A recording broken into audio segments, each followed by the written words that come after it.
Okay, so we're going to bring Adriana to the stage. Adriana, Hello. how are you? Hey. So before we were doing any content yet for Cube Crash, Adriana and I were filming or I guess recording a podcast, your podcast, Yeah. last fall, and you were talking about this demo you were building in Argo and all this really cool stuff that you were showing at a meetup, and then you had this talk and it had a subtitle of something like how the agents are making you cry or something like that. I forget what the subtitle Yeah, was, they but they made me cry it was so so hard. funny. And I was like, we have to feature this talk. So this talk might have been actually the first scheduled talk of the whole entire Cube Crash agenda. So thank you for coming back, Cube Crash alum. Thanks for joining us again. And I'm really excited. So we're gonna get off the stage and let you get to it. All right. Thanks for having me. If you want to share your screen, we'll make sure Yes. that's up Yes, let me before do we that. duck out. Oh, true. Yes. Here we go. There it is. There it is. All right. Amazing. We're out. Okay, well, hello, and thanks everyone for joining. Is this a good idea? Now, fair warning, this talk is a bit of an ADHD side quest resulting from my dabblings in AI as I try to navigate this brave new world. Now, allow me to introduce myself. My name is Adriana Videla. I'm a CNCF ambassador, blogger, podcaster. I'm also an OpenTelemetry community manager and one of the maintainers of the OpenTelemetry end user SIG. By day, I'm a principal developer advocate at Dynatrace, immersed in the world of observability and OpenTelemetry. And by night, I climb walls. And I also love capybaras because they make me happy. I mean, who doesn't think they're cute? Now, fun fact, I am a proud Gen Xer. I'm part of a generation that has seen a ton of change. I actually started coding when I was 10 using the language BASIC. And if you've never heard of BASIC, Google it. It stands for Beginner's All-Purpose Symbolic Instruction Code, and it's like the most 80s name ever. Now, back then, it was floppy disks, DOS, and Windows 3.1, and I sadly have been through records, cassette tape, CDs, DVDs, Blu-rays, streaming. I got my first email address when I was 17 on dial-up. I have used ICQ, and if you've been around long enough, you remember I used MSN Instant Messenger, AOL Instant Messenger. I saw the rise of cell phones, texting, and smartphones. I have seen it all. And I'd say that change is part of the Gen X and millennial DNA. I mean, when change comes about, we say bring it on, which makes us very suited for tech work. So it's kind of not surprising that I got into tech. Now, I started my tech career back in 2001 as a Java developer, and back in the day, it was EJBs and J2EE. It was Java 2 that had just come out.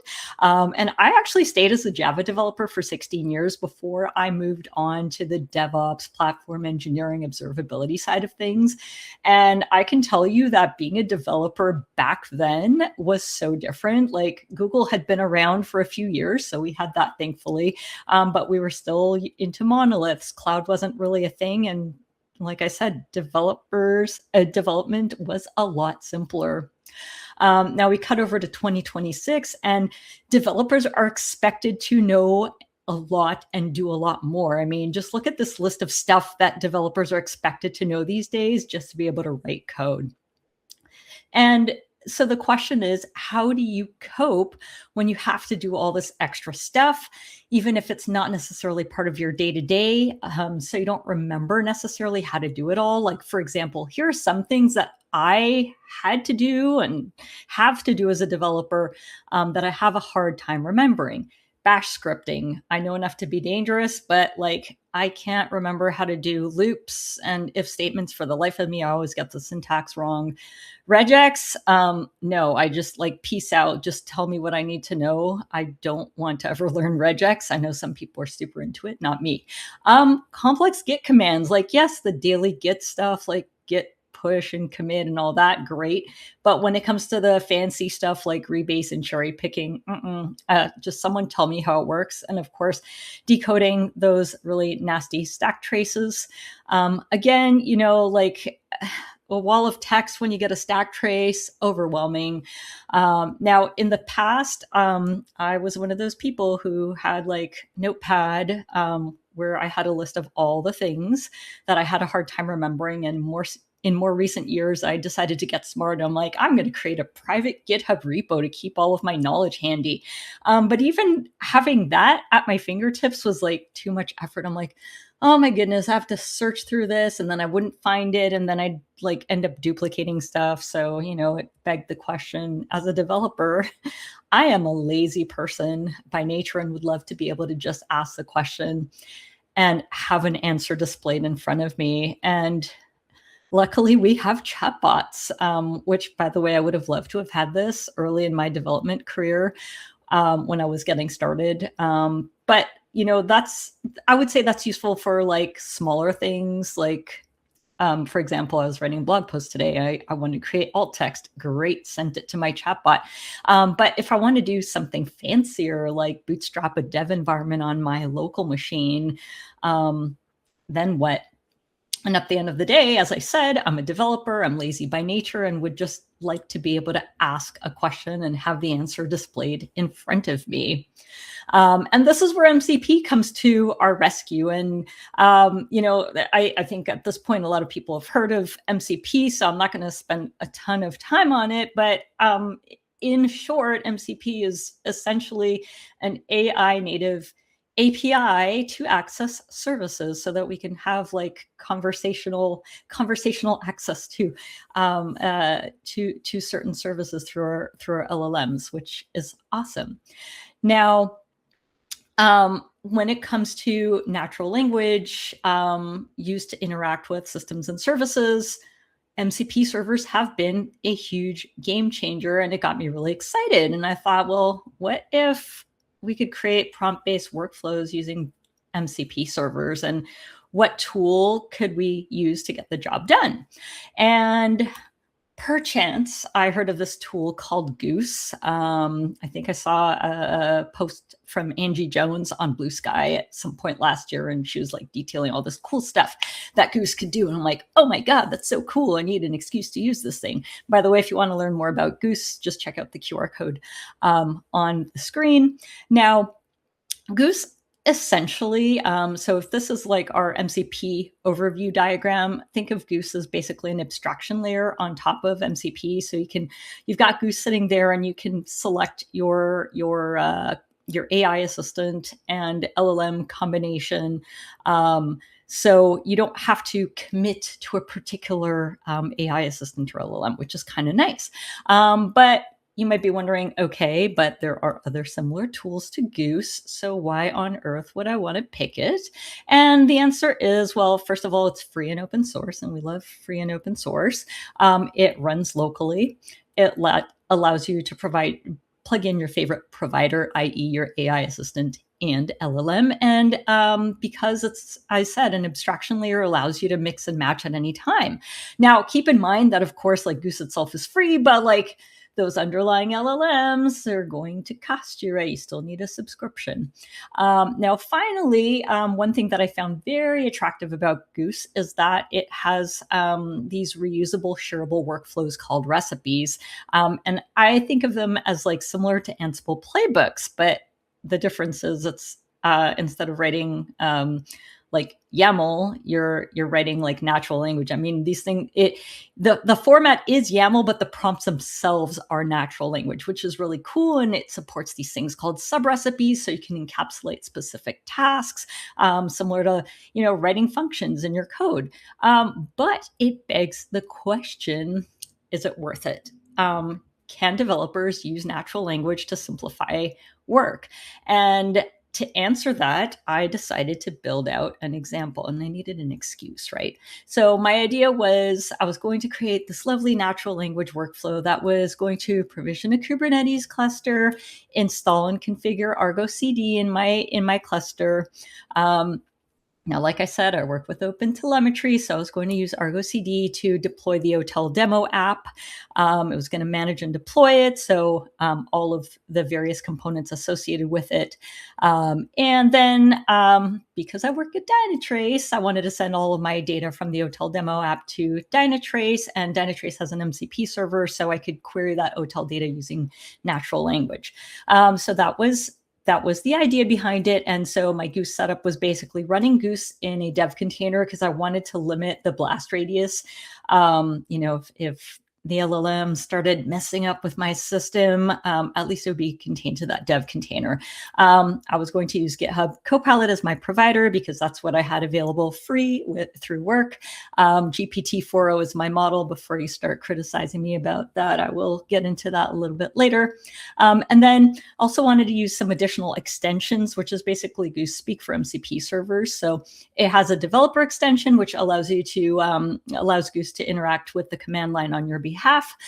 There's the Argo CD MCP server. So I wanted to use natural language to basically say, hey, Argo CD, create apps and create these repos or register these repos and do all this nice setup for me, manage my application. And then finally, as I said, Dynatrace has an MCP server. So I wanted to have a conversation with my Dynatrace hotel data through this MCP server. So that was the idea. That was the plan. But here's the question. Is this actually a good idea? Harkens back to the title of this talk. Or is it a problem looking for a solution? And as I went about creating this little example, I started discovering this AI stuff is actually super stressful. Prompt writing is stressful. So I created this little POC back in September, and I spent most of September crying. This is what I was telling Lisa about. I'm not kidding. I honestly thought that the hardest part of this whole thing was going to be to get Goose to run, and that took a while. To run it in my dev container, I ran into all sorts of problems.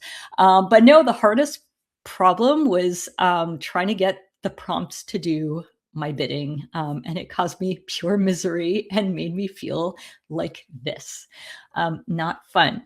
So when I'm not kidding when I said that the prompt writing brought me to tears, and when I was writing my prompts, I thought they were great prompts. I was so proud of them because they'd work, the first 9 times, and then all of a sudden the 10th time, the LLM would decide to do whatever and just ignore me. And I'm like, buddy, what's going on?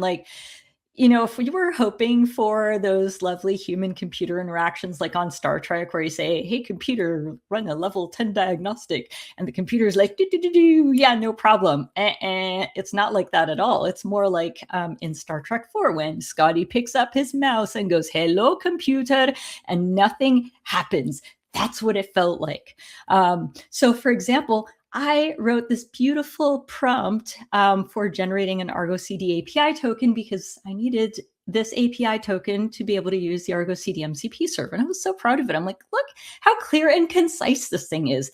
And yeah, the LLM would do its thing and run everything and say, hey, yeah, these are the things that I'm doing and I've done them. Awesome. And then all of a sudden on the 10th iteration or whatever, it would decide, no, sorry, I'm just going to ignore what you're saying here. And it's like all of a sudden it decided to not have a brain anymore. And on one of the iterations, this is an actual screen capture. Instead of running everything and doing everything as it said it would, it's like, here's the list of things that I'm going to do for you. Do you want me to do them for you? And it's like, buddy, we had this conversation before. What is going on? We had an understanding, didn't we? And again, to use another Star Trek reference, as you can tell, I like Star Trek. This is like the episode of Star Trek: The Next Generation called Chain of Command, where Captain Picard is captured by the Cardassians, and he is asked how many lights there are overhead, and there are 4, but his captors keep insisting that there are 5, even though there are not. And that's what it felt like trying to write these prompts. And I kept hitting my head against a wall, and I'd end my day after working on the same prompt thinking what did I accomplish? What has my life come down to? And I did come to a bit of a conclusion around this, which is was actually a terrible prompt writer. So I did my, Gen X thing and Googled to understand what makes for writing a good prompt. And I learned some useful things, which is, first of all, it starts with context. It is important to tell your LLM what role it is playing. Is it a software engineer? Is it an SRE? What is your objective? What do you actually want to accomplish? And stick to one main objective. I learned this. Like, don't try to give it too many things. It's like trying to give instructions to a child. You don't tell it a bunch of things. Or even like, when you write emails to people and it's got a bunch of things and they respond to like the first one, you're like, buddy, you forgot the other stuff. That's what it's like. Include references. That includes references to documentation and code snippets, and of course, output format. Tell it what you need from it at the end of the day. I also learned that Markdown is good. I was using like these big walls of text paragraphs for my prompts in the beginning, and that's a bad idea. Markdown is human readable-ish and definitely very machine readable. So that's super nice. Also, Goose has the setting, and I know a bunch of other LLMs have the setting as well, a temperature setting. It's typically a value between 0 and 1, where 0 is like, you do exactly what I tell you, and 1 is like, have at it, buddy, just get creative. I don't want it to be either 0 or 1. I try to go with 0.5. Apparently you can get above 1, which just feels a little bit too much for me, but you do you. But yeah, I try to keep mine at around 0.5. And then the other thing is, I learned like it's useful to have like instruction files, like just kind of, if you feel yourself like repeating the same thing over and over and over again for a set of prompts, like pop them into an instruction file. I see it as like a global variable for your prompts. Super helpful. So then all of a sudden, this was my Goose recipe, and as I said, it is a YAML file, but the meaty bits really are the parts where you see the prompt and the instructions, and you can see that they're walls of text. Like, wow. When I look at my past self at that, I'm like, yeah, no wonder it wasn't really doing its thing. It's a wonder it was doing a thing. And then after my revamping, my refactoring of my prompts, I was a lot cleaner, more concise. I used Markdown, and it made a difference for sure. But at the end of the day, you're still going to get that inconsistency because LLMs are non-deterministic. And the other thing that I learned, remember that I said I was using GPT-4o as my LLM. And it's funny because I had a bunch of people who were like, why are you using GPT-4o? It's a piece of crap. And I'm like, yeah, whatever. And then I decided, I'm like, okay, I'm going to use like Claude Sonnet or whatever. And I'm like, holy crap, this makes like a huge difference. Like GPT-4o is like having that very meh partner you're stuck with in chemistry class who does the bare minimum. And Sonnet was like, giddy up, let's go. It's like the overachiever. So it definitely made a difference. And so the lesson learned was, not all LLMs are created equal, but keep in mind that they are products of their input and biases. So you're going to, on the one hand, you're going to get a lot more out of certain LLMs and they're going to be less biased, and that's going to be great. But also your mileage will vary because, like, for example, using Copilot, I used I think the Claude Sonnet credits was like 3 times premium credits, and GPT-4o was 0. So I could just keep using GPT-4o till the cows came home. Whereas like Claude Sonnet, I ran out of my premium credits in like, I think a couple of hours. So that's the balance you have to achieve. And I think you have to be a lot more concise and more directed when writing your prompts. So lesson learned on that. And then, LLM selection aside, it's also important to know your MCP server. And I made some certain assumptions about the MCP servers that I'm using. And you know what they say about the word assume, it makes an ass of you and me. Also, like, massive credit to my friend Reese Lee. This is a picture of her cat Taco, who is like the absolute best slide model ever out there, like for real. Now, you remember in our example workflow, I had like, these different MCP servers that I wanted to run, and And one of the things that I wanted to do was run the Argo CD MCP server, but it turned out that for the things that I wanted to do, it wasn't really doing them for me. So I actually removed it, sorry, Argo, from my workflow, because I realized that I could still achieve the things that I wanted to achieve through natural language without going through the Argo CD MCP server at the time. I did check to see what some of the capabilities of the Argo CD MCP server were recently, and it seems like they're about the same. So I did put in a request through a few friends to include some more capabilities. So hopefully we'll get a little bit more of that later. Now, so in terms of like when selecting your MCP servers, you want to make sure that you identify the MCP servers that you need. You need to make sure you know what their capabilities are, and make sure that the MCP servers are trustworthy, because especially like the local MCP servers, they are running locally on your machine. You have no idea what you're inviting into your machine if it's from an untrusted source. So you better be pretty sure that it's someone you trust. And similarly, like in a corporate setting, your InfoSec people will probably put in certain restrictions for the types of MCP servers you're even allowed to use. And it's for your own good, because we really don't want those big data breaches. Now, that's all well and good, but so what? Why? And most importantly, was this even a good idea? And realistically speaking, this question is not just about this use case, but rather it's a question about how we're using AI in general for software development. I've been thinking a lot about this, crying some more over writing prompts and having my hand at vibe coding. And the thing is, like, when AI first came out, we were using it to do really cutesy things for us, like summarize text and generate fun images and generate alt text for us, which honestly is hugely helpful. And then MCP servers took things to the next level and gave us access to tons of services across the web. And it became a huge enabler for vibe coding. And it made software development available not just to developers, but to everyone. I mean, you get like people who probably would have never fathomed writing software all of a sudden saying, I wrote an app, which is amazing. But it's got its downsides as well, right? It has resulted in us building more code, making more pull requests. We are productive, which is amazing. But how productive are we? Because how can we trust the stuff that's been produced?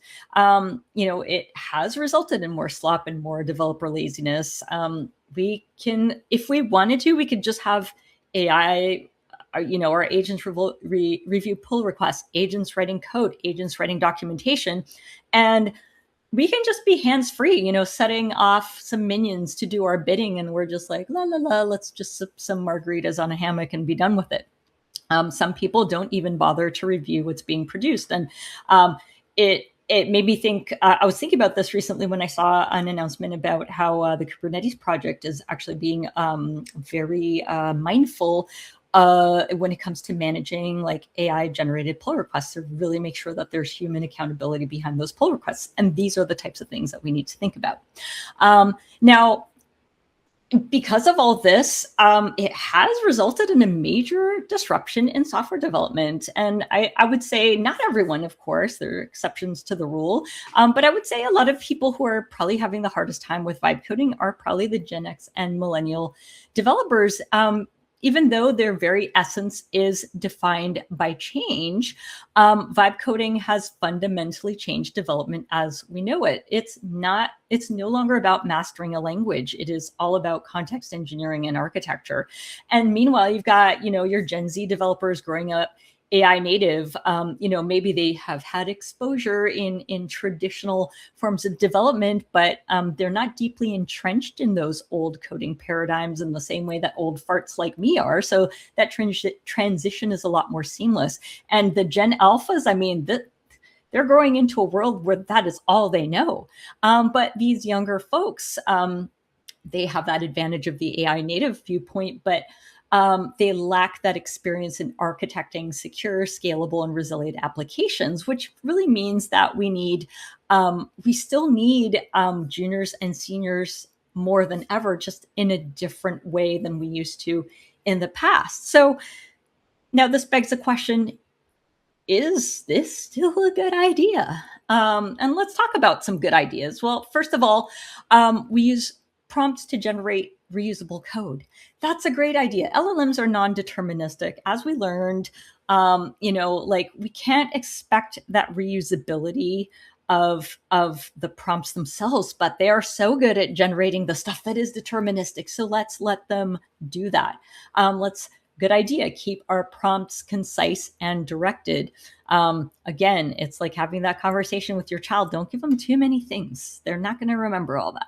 Just stick to one thing, make sure it's very specific, and making sure that you have guardrails in place. Like I said, in my Goose example, I was running it in a dev container because I didn't want my LLM wreaking havoc with my system. I've heard some horror stories of people's systems getting seriously borked from that sort of thing. And I would say, good idea. Give boring tasks to AI. I keep going back to the the alt text for images, because I think it's something that's important that we do, but like I'm not creative enough to like sit down and concisely describe what's in an image. What's a bad idea?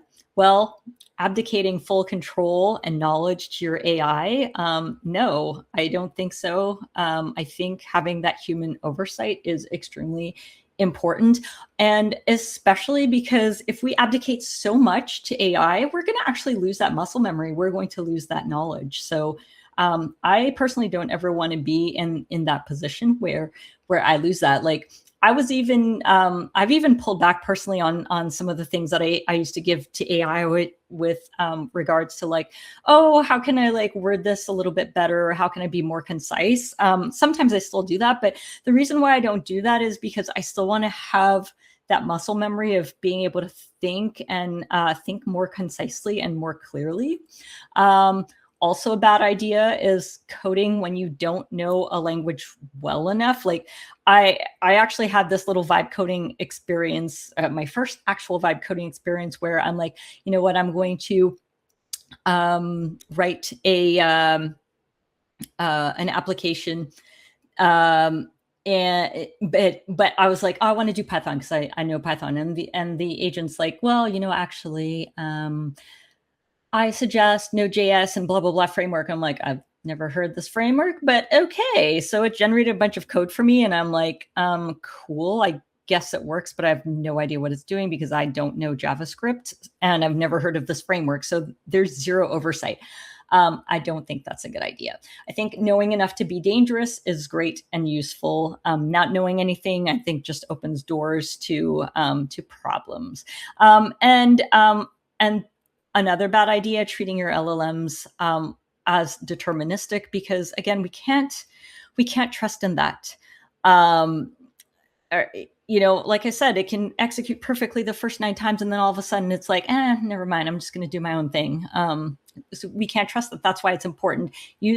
Use those prompts to create something deterministic. So again, is this a good idea? And my answer is no, we're all doomed. The machines are going to take over. No, seriously, just kidding.